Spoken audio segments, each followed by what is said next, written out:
గోదావరికని పట్టణంలో శనివారం వైభవంగా ముదిరాజ్ కుల దైవం పెద్దమ్మ తల్లి బోనాల జాతర నిర్వహించారు.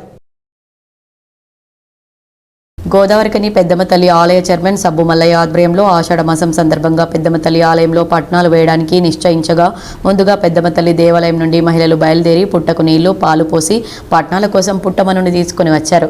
ఈ సందర్భంగా సబ్బు మల్లయ్య మాట్లాడుతూ పెద్దమ్మ తల్లి దీవెనలతో ప్రజలంతా ఆయురారోగ్యాలతో వర్ధిల్లాలని కోరుకున్నారు. అమ్మదయ ఉంటే అన్నీ ఉన్నట్లేనని అమ్మవారి చల్లని చూపు ముదిరాజ్ కులస్తులపై ఉండాలని మొక్కుకున్నారు. ఆషాఢ సందర్భంలో పెద్దమ్మ తల్లి 5 సంవత్సరాలు ప్రతిష్ట సందర్భంలో పెద్ద పట్నాలు అమ్మవారికి ఏర్పడుతూ ఉన్నాయి. ఈరోజు సాయంత్రం 5 గంటలకు అందరూ బోనాలు ఎత్తుకొని మెయిన్ చౌరస్తకు వస్తారు. అక్కడి నుంచి వెళ్ళి ప్రారంభమై ఒగ్గు సప్పులతోటి బయళ్ళవారి ఆటపాటలతోటి ఊరేగింపుగా అమ్మవారికి చేరుకొని అమ్మవారు చేరుకున్న తర్వాత పెద్ద పట్నాలు వేసి తెల్లని రాక నైట్ అంతా కూడా అమ్మవారి కథ చెప్పడం జరుగుతుంది. ఆ కథ అయిన అనంతరము పొద్దున మళ్ళా పూజ కార్యక్రమాలు చేసి మేకను మత్తగొల్పడం జరుగుతుంది.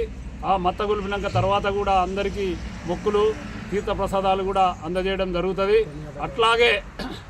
అట్లాగే ఈ ప్రాంత ప్రజలందరూ కూడా కులాలకు అతీతంగా అందరూ హాజరై అమ్మవారి కృపకు పాత్రలు కావాలని కోరుతా ఉన్నాం. పిల్లా పాపలతో ఆయు ఆరోగ్యాలతో సుఖ సంతోషాలతో అందరూ కూడా ఈ ప్రాంత ప్రజలు జీవించాలని, మంచి వర్షాలు పడి అందరూ కూడా సుఖ సంతోషంతో ఉండాలని, ముఖ్యంగా ఇక్కడ శృంగరేణి కార్మికులకు వాళ్ళ ఈ అమ్మవారు మీ సూపులో మీరు ఎక్కడైతే పనిచేస్తారో ఆ అమ్మవారు మీకు అందరికీ సూపు ఉన్నది.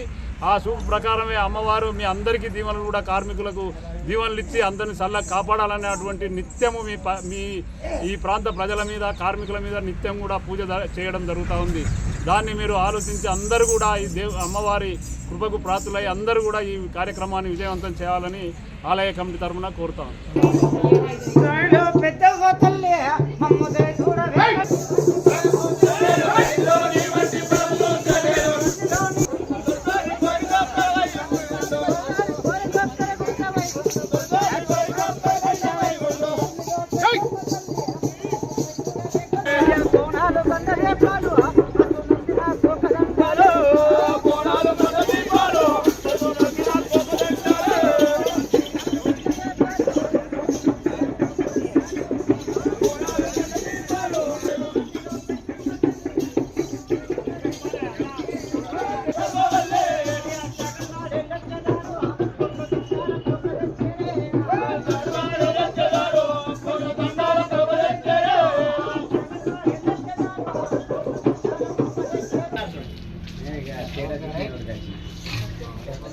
ఈ కార్యక్రమంలో పెద్దమ్మ తల్లి ఆలయ కమిటీ ప్రధాన కార్యదర్శి ఈర్ల రాజయ్య, వైస్ ప్రెసిడెంట్లు అప్పరాజు ప్రభాకర్, పిట్టల ఇస్తారి, బర్ల మల్లయ్య, కార్యదర్శి బండి రాజేష్, బోలవేన సాంబయ్య, బొజ్జ ఉప్పలయ్య, దబ్బెట శంకర్, శీలం శ్రీనివాస్, రజనీకాంత్, పిట్టల శంకరయ్య, చొప్పరి శ్రేణు, మహిళలు సంధ్య, పద్మావతి, రాజ్యలక్ష్మి, సరిత, సుధా, సత్తమ్మ తదితరులు పాల్గొన్నారు.